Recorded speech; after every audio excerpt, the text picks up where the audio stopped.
मसीही भाइयों को तहे दिल से आज जो है वो यौम विलादत हज़रत ईसा अलैहिस्सलाम मुबारक को क्रिसमस डे है। कायद-ए-आज़म मोहम्मद अली जिन्ना जिस वक्त गवर्नर जनरल थे पाकिस्तान के, तो एक जगह से गुजर रहे थे, वहाँ कर्फ्यू लगा हुआ था। तो पुलिस को तो पता नहीं था किसकी गाड़ी है, प्रोटोकॉल था नहीं उनके साथ। तो उन्होंने जो है वो बेसिकली पुलिस वालों ने गाड़ी रोकी उनकी। तो कायद-ए-आज़म के ड्राइवर जो थे उन्होंने कहा कि जी गवर्नर जनरल बैठे हुए हैं गाड़ी में। तो कायद-ए-आज़म ने उस वक्त समझाया रूल ऑफ लॉ। उन्होंने कहा कि ये जस्टिफिकेशन नहीं है कर्फ्यू के दौरान बाहर निकलने की, गवर्नर जनरल बैठा हुआ है। जस्टिफिकेशन ये है कि वो जो परमिट है हुकूमत का वो दिखाओ इस पुलिस वाले को। कल मैं देख रहा था डॉक्टर हॉस्पिटल के अंदर जो है जिस तरह पुलिस जो है उसने पहले हमला किया, वहाँ पे जो उनके डीजी है आईएसआई के सीआईए के डीजी साहब जो है उनके वालिद ग़ालिबन जो थे वो बीमार थे, मलिक लियाकत साहब के।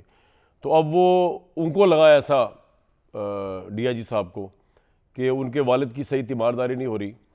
तो उन्होंने जो सीआईए की पुलिस है उसको अपने बाप की पुलिस समझते हुए, अपनी ज़ाती मुलाजिम समझते हुए पूरे अस्पताल के अंदर दाखिल करा के रेड मरवा दी, डॉक्टरों को ये समझाने के लिए कि उनके बाप का इलाज सही तरह करें। यहाँ पे कई बाप, कई माएँ, कई औरतें हॉस्पिटल्स के अंदर वो डॉक्टर्स की हो सकता है सर्दमोहरी का शिकार हो सकता है इस केस में भी हो, हमें नहीं पता। लेकिन ये तरीका है वारदात कि आप अपनी अपनी पोजीशन को एक्सप्लॉइट करें, क्योंकि आप पुलिस वाले हैं, आप पुलिस में अफसर हैं। ये जो पुलिस के लोग हैं जिनकी तनख्वाहें हमारे पैसों चलती हैं इनकम टैक्स पेयर्स के, उनको ज़ाती मुलाजिम समझें, उनको अपने वालिद के इलाज की सपोर्ट के लिए डॉक्टरों पर हमला कराने के लिए आप डॉक्टर हॉस्पिटल में ले आए। इससे बड़ी ज़्यादती कायद-ए-आज़म का आज दिन मना रहे हैं हम, यौम विलादत है, वो हो नहीं सकती। रूल ऑफ लॉ की धज्जियाँ उड़ाई गई कल डॉक्टर हॉस्पिटल में। मरीज़ों को हरासा किया गया, सहाफ़ियों को मारा गया, कैमरे उठा के ले गए, फर्नीचर तोड़ा गया। वज़ीर आला पंजाब काफ़ी घंटे तो सोते रहे, सोने के बाद जब उठे तो उठने के बाद उन्होंने डीआईजी सीआईए लियाकत अली को ओहदे से तो हटा दिया, लेकिन एफआईआर जो कि होनी चाहिए थी हस्पताल में दहशतगर्दी की पुलिस सीआईए के ख़िलाफ़ ज़ोदोकोब करने की सहाफ़ियों को, वो एफआईआर आज तक नहीं हुई। और ये मजाक है इस मुल्क में रूल ऑफ लॉ का। इस वक्त दूसरा मजाक जो है वो बहुत से लोगों के नज़दीक इलेक्शन में होने जा रहा है, क्योंकि नून लीग जो है वो वन साइडेड एक जंग जीत रही है, नज़र आ रहा है बहुत से लोगों को। और बहुत से लोग समझते हैं इसमें नून लीग का कसूर कोई नहीं है, ये तो इमरान खान की अपनी करनी है। ये जो सोशल मीडिया में प्रोपेगेंडा किया जा रहा है कि जी पाकिस्तान तहरीक इंसाफ के लोगों को कागजात नामजदगी जो है वही दाखिल करने नहीं दिए जा रहे, ये बात सही है, कुछ को नहीं करने दिए गए, वाक़यात हमने यहाँ से रिपोर्ट किए हैं। लेकिन मेरे सामने अभी जो डाटा है, ये मेरे सामने एक पूरी की पूरी डाटा है ख़ासतौर पर पंजाब का। यहाँ पे कम से कम 700 से ऊपर जो पाकिस्तान तहरीक इंसाफ के लोग हैं उनको कागजात नामजदगी दाखिल करने में किसी एजेंसी ने, किसी फ़ौज ने, किसी इस्टेब्लिशमेंट ने, किसी पुलिस ने, किसी एफआईए ने नहीं रोका। वो शामिल हैं इस तमाम इलेक्शन में। इनमें बहुत बड़े बड़े नाम भी हैं, शाह महमूद कुरैशी, चौधरी परवेज़ इलाही, सलमान अकरम राजा जो कि लॉयर है, एयाज़ मीर जो कि जर्नलिस्ट है। पाकिस्तान तहरीक इंसाफ के जो टिकट होल्डर्स हैं, मैं उनकी बात कर रहा हूँ जो उनकी तरफ से टिकट लेने के ख्वाहिशमंद हैं। एयाज़ मीर पाकिस्तान तहरीक इंसाफ की तरफ से, सलमान अकरम राजा, यास्मीन राशिद, शफकत महमूद, हमाद अज़हर सदीकी, हिबा फवाद चौधरी साहब की जो अहलियाँ हैं, राजा बिशारत, रेहाना इम्तियाज़ डार, नईम हैदर पंचोता, वो जो बहुत ज़्यादा आपको नज़र आता ही है पाकिस्तान तहरीक इंसाफ की डिफेंस करते हुए, सलम जावेद जेल में जो हैं, जैन हुसैन कुरैशी, मेहरबानो कुरैशी, पूरी लड़ाई है कुरैशियों की, मरूसियत की पीपल्स पार्टी की तरह इंतहाएँ हैं और नून लीग की तरह इस पार्टी के अंदर भी। तो ये लिस्ट 700, तो ये वो जो प्रोपेगेंडा है कि जी किसी को भी दाखिल किया नहीं जा रहा, वो गलत है। इसके अलावा कौमी असम्बली में जब तक जो कागजात नामजदगी जमा हुए हैं, 2018 में 21,000 लोग थे, अब की दफ़ा ये बढ़ के 28,000 हो गए। अगरचे ये जोश काबिल दीद है, लेकिन अगर तहरीक इंसाफ को कल से लेके, जब मैंने लास्ट शो आपके साथ किया से लेके अब तक बल्ले का निशान उनसे ले लिया गया है। पेशावर हाई कोर्ट में पाकिस्तान तहरीक इंसाफ जारी है, तो शायद वहाँ पे कुछ हो सके, उसके बाद वो सुप्रीम कोर्ट भी जा सकते हैं, लेकिन बल्ले का निशान फिलहाल तहरीक इंसाफ के पास नहीं है।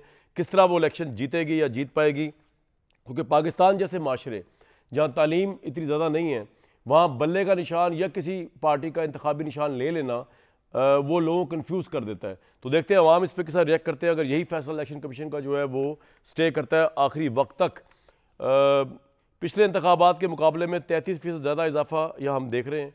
और हमारे पास जो बेसिकली और भी इतला ज़राए की, उसके हिसाब से पूरे पाकिस्तान में पीटीआई के कम से कम कवरिंग कैंडिडेट्स मिला के, क्योंकि हर सीट पे 3 से 4 कवरिंग कैंडिडेट्स भी हैं, उनको खतरा है कि प्रोसिक्यूशन ना हो जाए, वो नाहल ना हो जाए। 2434 ज़राए के मुताबिक गैर मुसद्दक़ा तौर पर उम्मीदवार पीटीआई के मैदान में इस इलेक्शन में। नून लीग के नंबर 2 पे है 2134, 2434 पीटीआई, ये सूबाई और कौमी मिला के बात कर रहा हूँ मैं। नून लीग के 2134, जबकि पीपल्स पार्टी के 1651 यानी 1651 के करीब मौजूद हैं।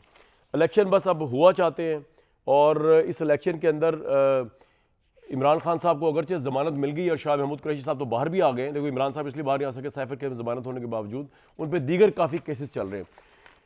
ये अगर इलेक्शन इस तरह चलता है बल्ले के बगैर, इमरान खान के बगैर, तो जो इलेक्शन होगा उसका रिजल्ट क्या नून लीग की विक्ट्री की सूरत में होगा, एक हंग पार्लियामेंट होगी, और हंग पार्लियामेंट की सूरत में भी क्या नवाज शरीफ भी प्राइम मिनिस्टर बनेंगे। कोalition बना के, कोalition बनती है तो कितनी महंगी पड़ेगी, क्योंकि लास्ट कोalition जो थी पीडीएम, वो तो ना हुकूमत चल सकी, ना आवाम के पेट में कुछ जा सका, तबाही बर्बादी थी। इन तमाम चीज़ों में बात करेंगे। और इलेक्शन के बाद जब नवाज शरीफ प्राइम मिनिस्टर अगर होते हैं तो सूरत हाल क्या होगी, और ये इमरान खान जेल में ही रहेंगे पूरे इलेक्शन के अंदर, या जिस तरह सुप्रीम कोर्ट ने साइफर केस को उड़ा के रख दिया।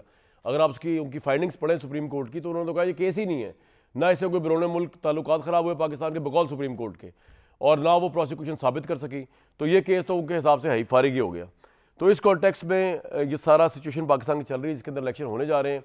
मुझे पता चला एक जगह से कि बहुत से अहम हल्के जो हैं वो इस बात पे हैरान है कि पीएमएलएन जो है वो अभी तक इतनी के थकी हुई पार्टी साबित हुई है कि उन्होंने एक जलसा नहीं किया, हालांकि मैदान में उनके मुकाबले में कोई भी नहीं है। पीपल्स पार्टी सारा जोर लगा रही है सिंध के अंदर, पंजाब में उनका कोई नाम लेवा नहीं है फिलहाल, ना उनके पंजाब में उनके जलसे का रूट है, ना कोई आवाज़ है। पंजाब में एक जलसा नहीं कर सके, तो मैं जानना चाह रहा था उनसे, इनसे मेरी बात हो रही थी, वो कहते हैरानगी की बात है कि या तो पीएमएलएन ये सोच रही है कि जी कोई और उनकी मदद के लिए आएगा तो वो तो आएगा नहीं, वो तो न्यूट्रल रहेंगे, और या फिर इतनी थकी हुई पार्टी है कि वो एक जलसे ही नहीं कर पा रहे, वो मोमेंटम ही नहीं बना पा रहे, हालांकि वो अकेले हैं, मैदान में उनके दूर दूर तक कोई नहीं है। और इससे बड़ी कंपनसेशन 2018 के इलेक्शन, अब भी अगर नहीं जीतते, अब भी अगर वोट नहीं ले पाते, तो इसका मतलब ये है कि कोई बहुत बड़ा मैन्युफैक्चरिंग डिफेक्ट आ चुका है पीएमएलएन के अंदर।